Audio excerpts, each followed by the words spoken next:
আরে আপনারা মিলিয়ে ফেলেন কেন? আপনারা কি আমার সাথে একমত নাকি না? তাহলে চলেন করি। ছাত্র ছাত্রীদের সিলেবাস দেওয়া হয়েছে 12 মাসের জন্য, তারা 12 মাসে পড়বে। বোর্ডের দায়িত্ব হচ্ছে পরীক্ষা নেওয়া, বোর্ড পরীক্ষা নিবে। বোর্ড ফেলিওর হলে বোর্ডের পানিশমেন্ট হবে, ছাত্রছাত্রীদের ফেলিওর হলে শিক্ষকরা পানিশমেন্টে যাবে নাকি? তো এইটার মধ্যে আপনি কি দেখলেন কোথায় ত্রুটি? আমি বোর্ডের জন্য 20 লক্ষ ছাত্রের জীবন থেকে 1 বছর করে 20 লক্ষ বছর আমি নষ্ট করে দিব, এটা কি হয়? Let's go straight. ছাত্রছাত্রীরা প্রিপারেশন নিয়েছে, তাদের কারিকুলাম সিলেবাস শেষ হয়েছে, তার পরীক্ষা দিবে। আপনি বোর্ডের জন্য এত মায়া খান না কেন?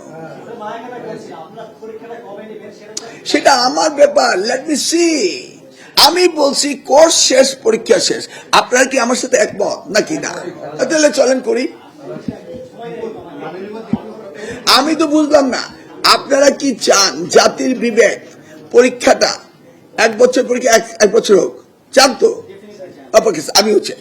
আমি বলেছি প্রত্যেক পরীক্ষা কোর্স শেষ হবে ডিসেম্বরে, প্রত্যেক পরীক্ষা হতে হবে, লাউড অ্যান্ড ক্লিয়ার। পরীক্ষা পাবলিক পরীক্ষা বলতে কি বোঝাতে চাচ্ছে? পরীক্ষা What do you mean by public পরীক্ষা? একটা সার্টিফিকেট দিচ্ছে বোর্ড, এই জন্য আমি জাতির জীবন থেকে 20 লক্ষ বছর নষ্ট করে দেব? আমি বুঝতেছি না তো। নায়াসিনামাইড ও স্যালিসাইলিক সমৃদ্ধ লিলি ফেস ওয়াশ যা ফেসের ডেড স্কিন সেল দূর করে দেয় দ্বিগুণ ফাস্টার ব্রাইটেনিং। ওই যে যেমন ট্রোল করেছে আমাকে নিয়ে, পরীক্ষার দিন রুটিন দেওয়া হবে।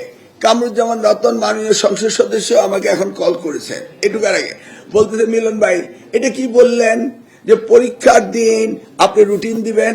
আমি তো রতন, আমি তো ভেবেছি পরীক্ষার রেজাল্ট আউট হওয়ার পরে রুটিন দেব। যেহেতু ভার্চুয়াল মব বলছে পরীক্ষার দিন আমি রুটিন দেবো, এটা দেশ ছাইয়ে গিয়েছে, তো সেই জন্য আমি বলছি না রতন, আমি চিন্তা করেছি রেজাল্ট আউট হওয়ার পরে রুটিন দেবো। তো এই প্রশ্ন উত্তর আমি কি দেবো বলেন? রাইট উত্তর দিয়েছি।